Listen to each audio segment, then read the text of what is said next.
వాళ్ళు చెప్పేది వినడానికి అందరూ సిద్ధంగా ఉన్నారా? So yes, requesting sir to please speak.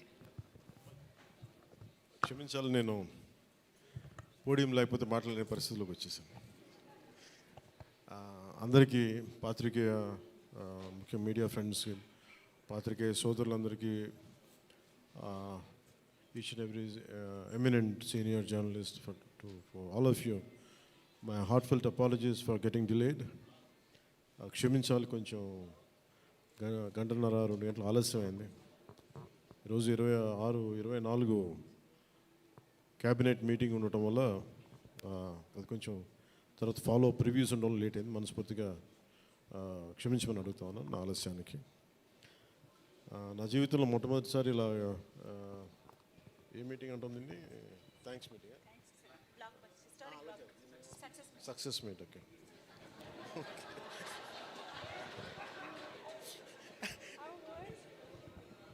కొంచెం పక్క సరిపడు, కొంచెం పక్క సరిపడు, చాలు చాలు చాలు చాలు, ఏం లేదు అంటే. Thank you. మీరు వెళ్ళిపోండి. అంటే సక్సెస్ మీట్ ఇవన్నీ నాకు అలవాటు లేవు, ఫిల్మ్ ప్రమోషన్స్ ఇవన్నీ. నాకు ఎలా అనిపించింది అంటే, ఈ సినిమా వచ్చినప్పుడు పొద్దున్నే మాట్లాడుతున్న క్యాబినెట్లో అంతా పంచాయతీరాజ్ శాఖ గురించి మాట్లాడుతున్నాం. ఆ పనులు ఈ పనులు ఉంటే ఒక పంచాయతీరాజ్ డిప్యూటీ సీఎంతో ఉండి పంచాయతీరాజ్ శాఖ నిర్వహిస్తూ ఉంటాను, ఆఫ్కోర్స్ ఫారెస్ట్ అండ్ ఎన్వైరన్మెంట్తో పాటు. సో పంచాయతీరాజ్ శాఖ మంత్రిగా ఉంటూ కేవలం నేను పంచాయతీల వరకే పరిమితం అనుకున్నాను, కానీ సినిమా పంచాయతీలు కూడా చేసి మరి రిలీజ్ చేయాల్సి వస్తుంది నేను ఎప్పుడు అనుకోలే. అంటే నాకు ఎందుకు అనిపించిందంటే, నా లైఫ్ టైంలో ఎప్పుడు కూడా నాకు ఏది తేలిగ్గా దొరకలా. ఒక చిన్నపాటి అచీవ్మెంట్ కావచ్చు, ఒక నేర్చుకోవడం కావచ్చు, మేబీ అందరికీ ఇదే ఉంటుందేమో నాకు తెలియదు, కానీ నాకు ఏది కూడా ఏమంటుందని వడ్డించిన విస్తరి కాదు నా జీవితం. ఇప్పుడు అన్నీ కింద పడి ఇన్నాళ్ళకి పోనీ మనం డిప్యూటీ సీఎం అయ్యాం, సినిమా అలా రిలీజ్ అవ్వాలి కదా అని 70 రిలీజ్ అవ్వాలి. ఎంత అంటే ఎన్ని ఇబ్బందులు పడాలి, పంచాయతీలు చేయాలి, ఇవన్నీ చేస్తే నాకు ఒకసారి అలసట వచ్చేస్తాయి. నిద్రలేదు గత వారం రోజులుగా నా జీవితంలో. అది నేను ఆల్మోస్ట్ ఫిల్మ్ ఇండస్ట్రీకి వచ్చి almost close to 28 to 29 years. ఇన్ని సంవత్సరాలు మాట్లాడిన దాంట్లో మొన్న 2 days ఈ సినిమా గురించి మాట్లాడిన దాంట్లో కనీసం 10% కూడా మాట్లాడి లాస్ట్ 28 yearsలో. అంటే నాకు ఒక్కోసారి అనిపిస్తుంది, అసలు సినిమా ఎవరితో మాట్లాడకూడదు, ఒంటరిగా ఉండాలనుకున్నానేమో. నన్ను ఇలా పబ్లిక్ లైఫ్లోకి వచ్చాం. అసలు సక్సెస్లకి లేదా అన్నిటికీ అతీతంగా ఉండాలనుకుంటే నాకు భగవంతుడు నా చేత ఎలా చేయించాడంటే కూర్చోబెట్టి నీ సినిమా నువ్వు కూడా ప్రమోట్ చేసుకునే పరిస్థితికి తీసుకొచ్చాను నేను. ఇది నాకు చాలా ముందస్తుగా చాలా ఆనందాన్ని ఇచ్చింది, ఒక బాధ్యత తీసుకోవటం. సినిమా సక్సెస్లు ఇవి ఎట్లా ఉంటాయి, రికార్డ్స్ ఇవన్నీ నాకు నిజంగా తెలియదు. నేను ఎందుకంటే అవి ఎప్పుడు తలకెక్కించుకోను కూడా. అది మంచి ఉన్నాయి, దాంట్లో పోయినవి ఉన్నాయి, హిట్ అయినవి ఉన్నాయి. ఇప్పుడు ఈరోజు ఈ సక్సెస్ కానీ ఇవన్నీ ఇది ఏ స్థాయి ఎలా అనేది నాకు నిజంగా తెలీదు యాజ్ టైమ్ అన్ఫోల్డ్స్. కానీ ఒకటేమనిపించిందంటే, ఫర్ ఏ వర్క్ అయినా సరే there is always a room for improvement. Definitely that will be considered, that will be taken forward and so. నాకు ప్రత్యేకించి క్రిష్ గారు కానీ మన ఏఎం రత్న గారు కానీ సబ్జెక్ట్ తీసుకొచ్చినప్పుడు నాకు ఒకటే అనిపించింది, ఇది ఎలా చేయగలం. ఎందుకంటే పీరియడ్ ఫిల్మ్ నాకు ఎప్పుడూ డౌట్, నాకు బేసిక్ అంటే ఎలా చేయగలం, ఎలా సాధించగలం అంటే they came out with good concept. కొంత గుడ్ ఆర్ట్ డైరెక్ట్ని తీసుకున్నారు, మన తోట తరుణి గారిని ఇనిషియేట్ చేశారు. ఎఫెక్ట్స్ ఎలా వస్తాయి అనేది, they might be some glitches, I don't know, as అంటే ఇంటా ఉంటే నాకు అనిపించింది గ్లిచెస్ ఉండొచ్చు, maybe it will be corrected, that's not an issue. కాకపోతే ఏంటంటే మోర్ దెన్ ఎఫెక్ట్స్ వీటన్నిటికంటే కూడా ఒక emotional engagement to a story. మనం ఒక సినిమాకి వెళ్ళినప్పుడు మనకు గుర్తుండిపోయేది ఏవి ఎలా ఉన్నాయని కంటే కూడా what do we carry in our heart. మన గుండెల్లో మనం ఏం తీసుకొస్తాం, ఏ జ్ఞాపకాన్ని పట్టుకొస్తాం, ఏ ఎమోషన్ని తిరిగి ఇంటికి తీసుకొస్తాం అనుకుంటే, నాకు ఒకటే ఈ సినిమా నేను ఒప్పుకున్నప్పుడు నాకు ఏమనిపించిందంటే, ఇది మొఘల్కి సంబంధించింది. మన చిన్నప్పటి నుంచి స్కూల్స్లో చదువుకుంటున్నప్పుడు always we hear about how Akbar is great, how Shah Jahan is by creating Taj Mahal, how what an artistic personality, what an artistic emperor, what an aesthetic sensibilities on emperor. When it comes to Aurangzeb, oh, what a pious religious man. He never used to take anything from his own kingdom. Always he used to earn his own bread by stitching topis and also something like making some dharmic granths. ఎప్పుడు మాట్లాడారు కానీ but the darkest side మన చిన్న line ఉంటుంది. ఎప్పుడు నేను చిన్నప్పుడు స్కూల్లో మన సోషల్ టెక్స్ట్ బుక్లు చదువుకున్నప్పుడు జిజియా గురించి ఒక చిన్న simple line used to be there. That's it. He levied జిజియా ఆన్ హిందూస్ అని.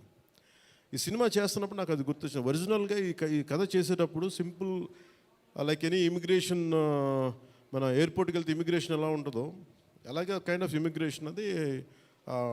హిందూగా ఉంటాం, ముస్లింగా ఉంటాం అంటే లేదా విల్ బి హిందూ లైక్ బొట్టు పెట్టుకుని ట్యాక్స్ పే చేసి వెళ్ళిపోతారు అంతే. That's the sequence. So once the producer and Krishna గారు హ్యావ్ డిసైడెడ్ అండ్ జ్యోతి కృష్ణ గారు have decided it should be 2 parts. అంటే లెంత్ 4.5 hours వచ్చేసింది కాబట్టి మనం ఫస్ట్ మన దీన్ని 2-2.5 గంటలకు చేయాలనుకున్నప్పుడు అప్పుడు ఇంటర్వెల్ పాయింట్ ఎక్కడ పెట్టాలంటే ఇది ఏమంటుందండి, చౌకీటానా. ఈ చౌకీటానా దగ్గర ఆగిపోయింది. సో అక్కడి నుంచి దాన్ని నాకు చేస్తున్నప్పుడు నాకేమనిపించిందంటే వీ కెనాట్ అండూ హిస్టరీని అండూ చేయలేం, కానీ can we address the past mistakes of the history. We are not questioning about the Akbar's greatness. We are not questioning the Shah Jahan's aesthetic values. We are not questioning the Aurangzeb's commitment to his religion. There's nothing wrong in it. But we should also parallelly talk about his tyranny, his tyrannical attitude, his approach towards Hindus in those times. అంటే కాన్స్టెంట్గా మనం ఎప్పుడు కూడా Akbar the great అని వింటాం, కానీ Krishnadevaraya the great అని విన్నాం, రాణి రుద్రమదేవి ద గ్రేట్ అని విన్నాం. I don't know why conveniently our historians conveniently they made it in such way only it confine to only Mughal emperors. Whereas Chalukyas, whereas Pallavas, ఇక మన ఇన్ కాకతీయాస్, విజయనగర సామ్రాజ్యం హండ్రెడ్స్ ఆఫ్ ఇయర్స్. కానీ ఎందుకు అది వారి మన హిస్టరీ రాసిన వాళ్ళు మన రాజుల పైన చిన్న చూపు చూశారని చెప్పచ్చు. The belittle rest of the dynasties when compared to Mughals. ఇది ఎక్కడో back in my mind it used to be there. So when you could convey the greatness of an Akbar, when you say that how committed religious man Aurangzeb was, so why can't we talk about jizya? It's always interesting. And being a Hindu land, ఇది నేను హిందూగా ఉండాలి, నువ్వు జిజియా నువ్వు పన్ను pay చేయాలన్న కాన్సెప్ట్ని ఎవరు దాన్ని ముట్టుకోలేదు, భయపడ్డారేమో, లేదా సెన్సిటివ్గా ఫీల్ అయ్యారేమో. బట్ నాది ఎప్పుడు కూడా టైట్ రోప్ వాక్. సో నాకు అనిపించింది దీన్ని ఎక్స్ప్లోర్ చేద్దామంటే చాలా సందర్భాల్లో కూడా ఏమైనా సమస్యలు వస్తాయా మనకి. ఎందుకంటే ఇప్పుడు ఔరంగజేబ్ చేసి వెళ్ళిపోయినా కానీ ఇంకా మన వాళ్ళంతా ఇంకా సెన్సిటివ్గా ఉంటారు ఏంటో మరి. ఔరంగజేబ్ చచ్చిపోయి చాలా రోజులైంది, శతాబ్దాలు అయిపోయింది, కానీ ఔరంగజేబ్ గురించి మాట్లాడగానే ప్రతి ఒక్కరు సెన్సిటివ్గా ఫీల్ అయిపోతూ ఉంటారు. సో ఇది నాకేమనిపించింది, let me explore the darker side of Aurangzeb, especially when it comes to jizya. రాజ్యాలను కొలగొట్టింది ఉంది, రాజులను చంపింది ఉంది, కానీ బట్ ఒక సగటు మనిషి, ఒక common man in the Mughal period during Aurangzeb, he has to pay జిజియా. So why can't we explore this as మనకి స్క్రిప్ట్లో స్కోప్ ఉంది కదా, దట్స్ హౌ వి ఎక్స్పాండెడ్. ఆ ఎక్స్పాండ్ చేస్తున్నప్పుడు నాకేమనిపించిందంటే ఎప్పుడు రెవల్యూషనరీస్ ఆ రెబిలియన్ ఎలా ఉంటుందంటే స్పాంటేనియస్గా ఉంటాయి, వెరీ స్పాంటేనియస్గా స్పార్క్ అవుతాయి. సో ఫర్ మీ నాకు ఈ ఆల్ దీస్ ఇయర్స్ నా పొలిటికల్ జర్నీ కూడా అంటే రెండు నాకు ఇన్ఫ్లుయెన్స్ చేసినాయి. 18 minutes ప్రీ క్లైమాక్స్ ఆ పార్ట్ అంతా. One is mainly my background in the martial arts and my technical understanding of cinema, technical aspects of cinema. The third is my experience in handling the emotions of people and fighting against the tyranny in Andhra Pradesh. So maybe all this rolled into one. That's why the climax had been appreciated quite well. Andaru nachi adokati repeated అది నాకు చెప్తున్నప్పుడు నాకు నిజంగా ఎందుకు చాలా ఆనందం కలిగింది. ఎందుకంటే ఒకసారి ఇది ఔరంగజేబ్ చేసిన దాన్ని హిస్టరీలో ఎంతసేపు వైట్ వాష్ చేశారు. మొఘలు చేసిన దారుణాలందరినీ, ఔరంగజేబ్ చేసిన దారుణాలందరినీ అసలు మనకు తెలియదు. సమ్టైమ్స్ వాళ్ళ గ్లోరీతో పాటు వాళ్ళ చెత్త కూడా చెప్పాల్సిన అవసరం, వాళ్ళ దుర్మార్గం కూడా చెప్పాల్సిన అవసరం ఉంది. That's what the climax had revealed, the climax had work towards it. అది ఆ సిచ్యువేషన్ వచ్చింది కాబట్టి దానికి కంప్లీట్గా చేయగలిగాం. అదొకటి.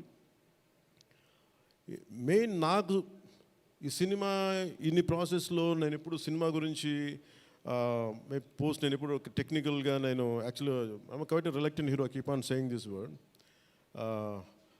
I'm least connected to, I like stories, I like to watch cinema, I'm an avid film watcher. బాగా చదువుతాను, నవల్స్ చదువుతాను, కానీ ఎప్పుడు నేను హీరోగా ఎప్పుడు ఊహించుకోలేదు. బట్ కాలం, డెస్టినీ నన్ను ఇలా తీసుకొచ్చింది, పాలిటిక్స్ తీసుకొచ్చింది. But my constant commitment is only one thing, no matter what you do, మీరు ఏమి చేసినా I want a part of myself should be able to help the cultural integration of our country. The cultural integration of Bharat. I'm deeply committed to that part. అలా అని చెప్పి it is not about Hindus, it is not about Muslims, it's not about that. మీరు చూస్తే climax అంతా it is good versus bad, good versus evil. ఒక tyrannical king మీద తిరగబడిందే ఉంటుంది. అంతేగాని it is not about stroking the tensions, it's not about stroking the fear. ఆ aspect, ఆ యాంగిల్లోకి తీసుకెళ్ళదలుచుకోవాలి.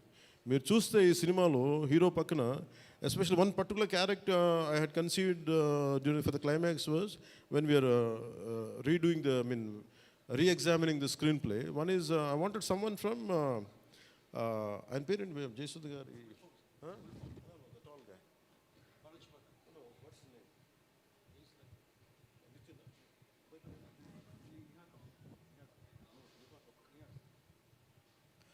జయసుధ గారు అబ్బాయి Neha Kapoor acted as a man from frontier India, Balochistan నుంచి. So అలాంటి క్యారెక్టర్స్ని తీసుకుని, ఎందుకంటే నాకు దట్ పర్టికులర్ క్యారెక్టర్ నేను అనుకున్నప్పుడు వాట్ కెన్ బి ఇన్క్లూడెడ్ అనుకున్నప్పుడు I have included that part is only from taking the inspiration from frontier Gandhi, Khan Abdul Ghaffar ఖాన్ని థాట్లో పెట్టి. ఎందుకంటే సెకండ్ హాఫ్ చాలా ఎలాబరేట్గా ఉండేది కదా, దానికోసం నేను డిజైన్ చేసిన క్యారెక్టర్స్ ఫస్ట్ హాఫ్లో ఉంటే, but later it became part 1 part 2 అయ్యేటప్పటికి ఆ డీటెయిల్స్ లేటర్ సెకండ్ పార్ట్లో వస్తాయని చెప్పేసి దాన్ని ఎక్కువ రివీల్ చేయలేకపోయి ఈ పార్ట్ 1లో. అలాగే పార్ట్ 2 కూడా ఆల్మోస్ట్ ఒక 25 to 30% చేసాం. So that's where it stands. అది తొందరగా కూడా పార్ట్ 2 కూడా జరగాలని మనస్ఫూర్తిగా కోరుకుంటూ, అలాగే అసలు సినిమాని ఎట్లా ముందుకు తీసుకెళ్ళాలి, ఏమి చేద్దాం అంటే నేను కంప్లీట్గా పొలిటికల్ ప్రాసెస్లో ఉండి నేను సినిమా రిలీజ్లు ఇవన్నీ నాకు నిజంగా తెలియదు, నేను పట్టించుకోవడం మానేశాను, చాలా సంవత్సరాలు అయిపోయింది. ఆ టైంలో రత్నం గారికి అండగా మైత్రి మూవీస్ నవీన్ గారు కానీ, రవి గారు కానీ, అలాగే విశ్వప్రసాద్ గారు కానీ, ఫ్యాక్టరీ మీడియా విశ్వప్రసాద్ గారు ముందుకు వచ్చి వచ్చి సహకరించినందుకు ఈ రిలీజ్కి మనస్ఫూర్తిగా వారికి నా ప్రత్యేక ధన్యవాదాలు తెలుపుకుంటా ఉన్నాను. ఎందుకంటే వారు లేకపోయిన ఉంటే ఈ రోజున డెఫినెట్లీ ఈ రిలీజ్ చాలా కష్టమయ్యేది. ఇన్స్టెడ్ ఆఫ్ నా బ్యాక్గ్రౌండ్ ఉండి నేను డిప్యూటీ సీఎంగా ఉండి, కానీ సినిమా అనేది సినిమా, ఎందుకంటే ఫైనాన్షియల్ పార్ట్ ఇవన్నీ. బట్ ఫైనల్గా I thank all the financiers for supporting us, for all the whoever is concern regarding the labs కానీ, టెక్నికల్ ఎవరికైతే ఇవాళ వాళ్ళందరికీ కూడా పేరున సహకరించినందుకు మీ అందరికీ నా హృదయపూర్వక ధన్యవాదాలు. My heartful thanks to you all. ఇది it's not about success, it's not about this, it's about conveying a thought to the public. It all depends how well public receive. ఏది చెప్తా ఉన్నాను, కొంతమంది బాయ్కాట్ చేస్తాం, నెగిటివ్ రివ్యూస్ అంటే, I said please go ahead, నాకు అసలు ఇబ్బంది లేదు. ఎందుకంటే నేను రోడ్డు మీదకి వచ్చి నేను ఏమనుకుంటానని చాలాసార్లు నేను సినిమాలు ఆడనివ్వు, నేను రానివ్వు అంటే, ఎక్కడో నెల్లూరులో ఉండి చిన్న వీధుల్లో పెరిగినోడిని, ఇక్కడ దాకా రావడమే గొప్ప. అలాంటిది నా సినిమాని ఆపుతున్నాను, నేను ఎంత స్థాయికి ఎదిగానో మీరు చెప్తున్నారు. నా గురించి నాకు తెలియదు, కానీ మీరు చెప్తున్నారు నా ఎదుగుదల ఎంత. ఎవడో ఒక హీరో ఒక సినిమా తీస్తే ఆ సినిమాని మిమ్మల్ని భయపెట్టేంత స్థాయిలో ఉందా? నా మీద కూర్చోబెట్టి ఒక క్విట్ ఇండియా మూమెంట్ ఇదేమన్నా, ఇదేమన్నా క్విట్ ఇండియా మూమెంట్ లాగా బాయ్కా అంటే ఏం చేస్తారు చేసుకోండి అన్నాను.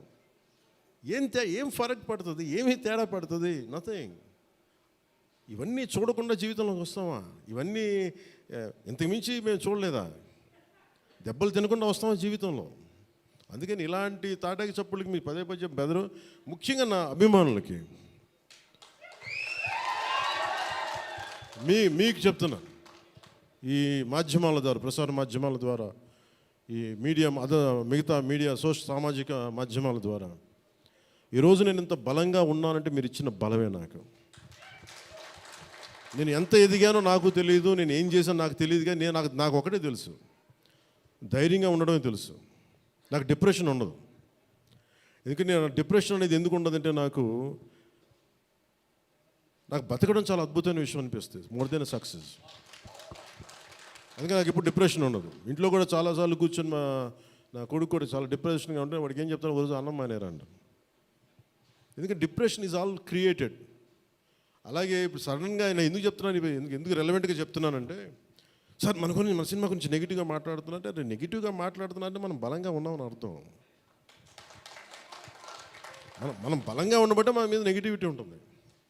అలాగే ఔరంగజేబ్ని మాట్లాడగానే చాలామందికి బాధలు కోపాలు వచ్చింది, రానివ్వండి అండి. సో మీరు ఒక మొఘల్స్ గొప్పతనం చెప్పినప్పుడు మొఘల్స్ చేసిన అన్యాయాలు అక్రమాలు కూడా చెప్పాలి కదా. That is got balance. That's what I believe in secularism. That's what it is called balance. అంతేగాని నేను కన్వీనియంట్గా కూర్చొని Aurangzeb the great, Mughals the great అన్నప్పుడు ఓకే, మొఘల్స్ ఆల్సో లెవిట్ జిజియా, అది కూడా చెప్పండి. Then let me decide who is great or not. ఇలాంటివన్నీ నాకు ఐ ఫెల్ట్ సినిమా ఈజ్, అందుకే ఒకసారి ఈ సినిమా చేసిన biggest help, more than the success, more than the collections, more than the records, more than premiere shows. ఒక premiere shows ఏదో చెప్తా ఉన్నారు నిన్న, ఫ్యూ థౌజండ్స్, నాకు పెద్ద కౌంట్ తెలియదు కానీ దాదాపు 30 crores, around 30 crores it collected yesterday అని చెప్తాను. Only you keeping track of all this? You have forgotten acting. Actors పని అంటే యాక్ట్ చేయడం కదా, కూర్చోమై కలెక్షన్ గురించి మాట్లాడుకుంటాం. నేను ఇప్పుడు దాకా అనుకోవాలా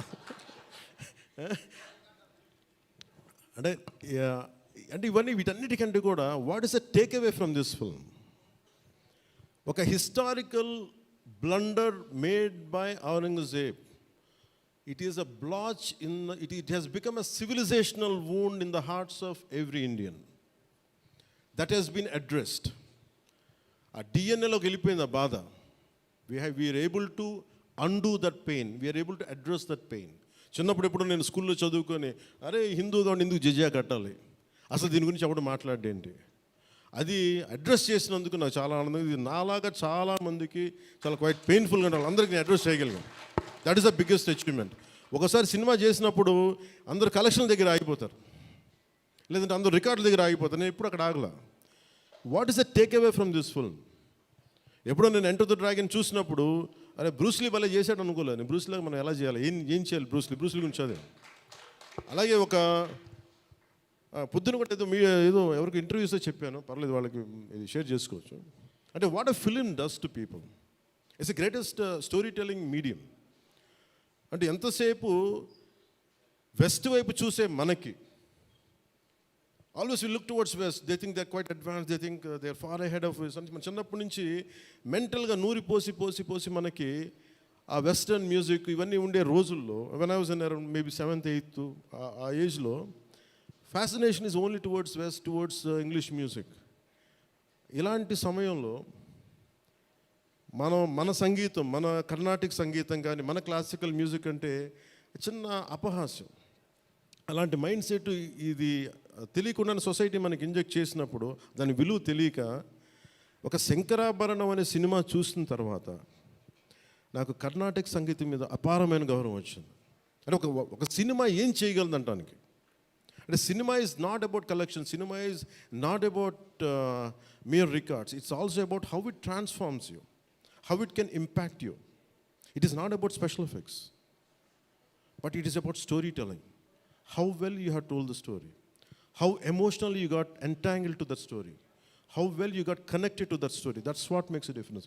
In that sense, I can proudly say Harihara Veeramallu has achieved that target without a doubt. The most brilliant man.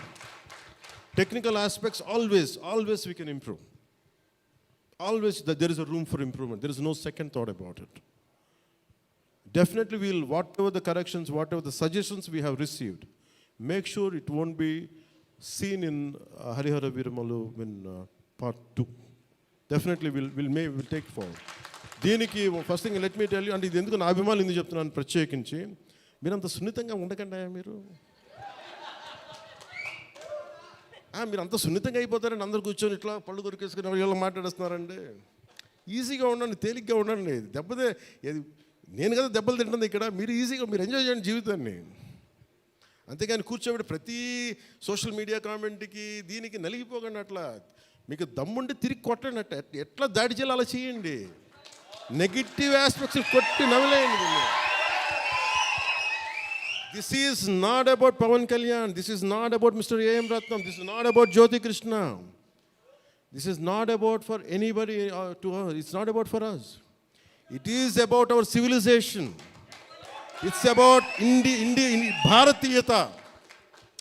ఇవన్నీ వస్తాయి వెళ్తుంటాయి, కానీ మన హిస్టరీ బుక్స్లో, మన చదువుకున్న స్కూల్ సిలబస్లో అసలు అందరూ మంచి వాళ్ళు అంటే మహానుభావులు, వాళ్ళు ఏం మహానుభావులు కదా, మంచి వాళ్ళు చెత్త పని కూడా చేశారు వాళ్ళు.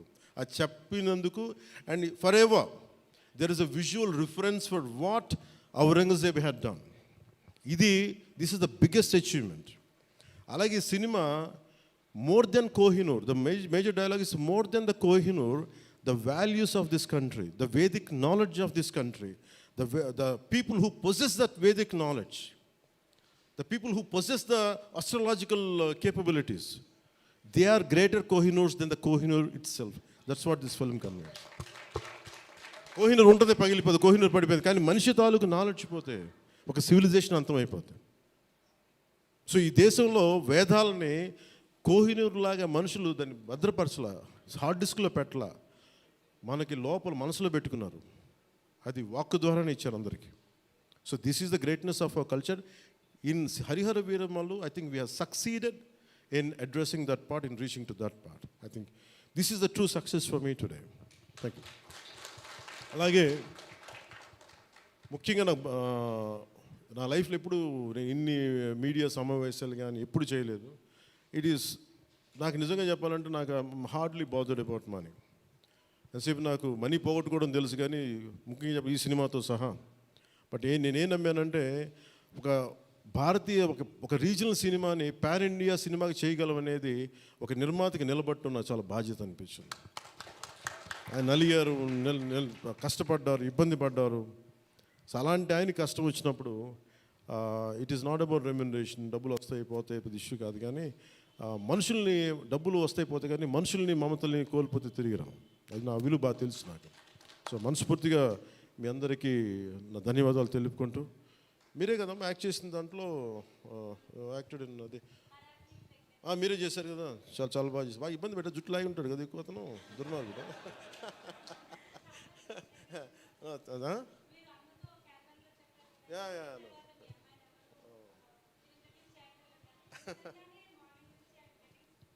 Please come here. We'll take a photograph. Please come on. Please come on to the stage.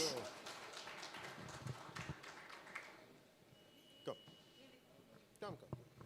Revita garu, please welcome.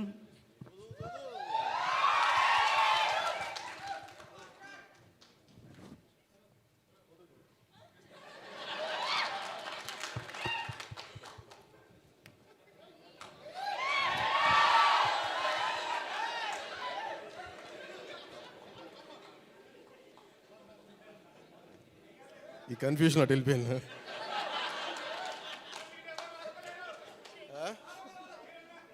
అలా కాదు, అంటే నాకు జేజేలు ఇక్కడ బయటికి కొడుకున్నాం. న్యూకా గారికి ప్రత్యేకంగా, Nyuka please sit your part of our team, please SIT.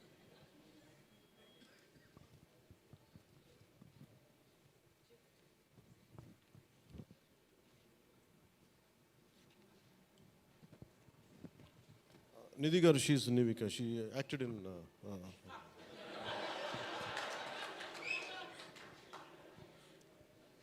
మనకి ఐ ప్రిఫర్ లిటిల్ హ్యూమర్. నాకు ఇట్లాగా అంటే చాలామంది సక్సెస్ కూడా ఇలాగ బిగించుకొని ఇట్లాగా ఉంటారు, నాకు అంత ఊపి లేదు. అలాగే ఏదన్నా ఫిలిం బాగాలేకపోతే కుంగిపోయి ఇట్లాగా సీరియస్, నాకు రెండు చేయలేను నేను. అలాగే నేను ఓడిపోయినప్పుడు 2019లో అందరూ నా గురించి ఎక్స్పెక్ట్ చేస్తున్నారు, అసలు వీడు ఎలా ఉంటాడో చూద్దామని, అంటే వీడు ఎంత అవమానం పడతాడు అనేది. నేనేమనుకుంటానంటే ఎక్కడో చిన్న ఊళ్ళలో పెరిగి మనం యాక్టర్ అవడమే పెద్ద అనుకుంటే దానికి హిట్, ఇప్పుడు దాని అది కూడా పోయి ఇప్పుడు పార్టీ పెట్టాం, ఓడిపోయాం, నాకు అది పెద్ద సక్సెస్ అనిపిస్తే.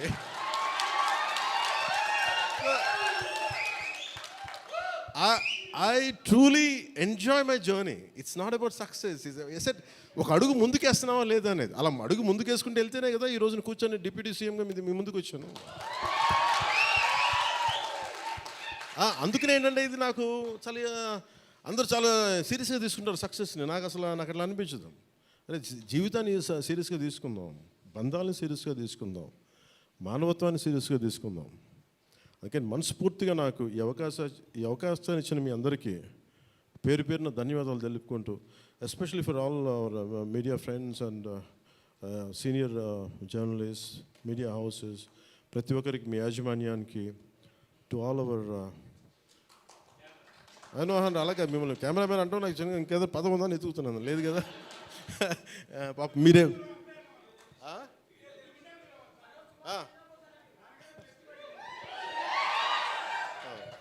ఫర్ అవర్ కెమెరామెన్స్ అంటే ఏమవుతుందంటే ఇట్ ఈస్ ఇప్పుడు నేను అంతా పొద్దున ఎవరితో మాట్లాడుతూ ఉంటే వాటి సోషల్ మీడియా మాట్లాడుతుంటే, నేను సోషల్ మీడియాలో ఎందుకు ఎక్కువ ఉండరు అది మాట్లాడుతుంటే, ఆమె reluctant guy to coming to social media. నాకు అస్సలు ఇష్టం ఉండేది. 2016లో ఇప్పుడు 17 వచ్చాను. అది ఏంటంటే social media something which either extreme love or extreme hated ఈ ఆసిలేట్ అవుతూ ఉంటుంది. There is no balance. మనం ప్రత్యేకించి నేను కోరుకునేది ఏంటంటే when it is a social media there is enough hatred, enough ఎక్కడ చూడండి భాష మీద కొట్టుకుంటారు, లాంగ్వేజ్ మీద కొట్టుకుంటారు, ప్రాంతీయత మీద కొట్టుకుంటారు. అరే we are all humans. By the end of the day hardly we live for 100 years. నిండు 100 ఏళ్ళని 100 ఏళ్ళు తిప్పి కొడితే, అలాంటిది మనం కొట్టుకుంటా తిట్టుకుంటా భాషల మీద తిట్టుకుంటా, నా ఉద్దేశం ఏంటంటే let us be happy, let's be joyful. గొడవలు ఉంటాయి కానీ మరీ మనం చంపేసుకున్నంత తిట్టేసుకున్నంత గొడవలు కాకుండా let us not pollute the psychic atmosphere around us. That's all I can tell you. Thank you. Jai Bharat and Jai Hind. Thank you sir, thank you very very much. మీ మాటలు నిజంగా చాలా సూదింగ్గా ఒక థెరపీలా అనిపించాయి ఇవాళ. Thank you so much. Yes, Hari Hara Veera Mallu running successfully in theatres, historic block buster